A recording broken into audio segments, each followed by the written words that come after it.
అందరికీ నమస్కారం. మనకు తెలంగాణ రాష్ట్రంలో డిఎస్సి ఎగ్జామ్స్ అయితే కంప్లీట్ కావడం జరిగింది. ముగిసిన డిఎస్సి పరీక్షలు అని ఈ న్యూస్ అయితే మనకు న్యూస్ పేపర్‌లో పబ్లిష్ కావడం జరిగింది. మొత్తం 2.45 లక్షల మంది ఈ ఎగ్జామ్స్‌కి అయితే హాజరైనట్లు తెలుస్తుంది.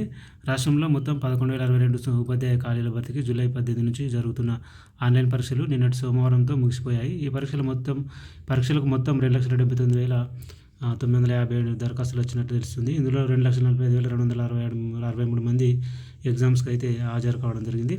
ఇక 34,694 మంది ఎగ్జామ్ అయితే రాయలేదు. అత్యధికంగా సెకండరీ గ్రేడ్ టీచర్ ఎస్‌జిటికి ఈ పోస్టులకు మొత్తం 92% మంది అయితే హాజరైనట్లు సమాచారం.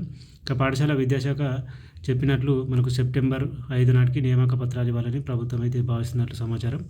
సో మనకు దీనికి సంబంధించిన కీ అయితే మరో 2-3 రోజుల్లో వచ్చే అవకాశం ఉందని అయితే తెలుస్తుంది. అంటే 8 తారీఖు లేదా 9 తారీఖు నాడైతే దీనికి సంబంధించిన కీ అయితే విడుదల చేస్తారు. సో అప్పటి వరకు అయితే వెయిట్ చేయండి.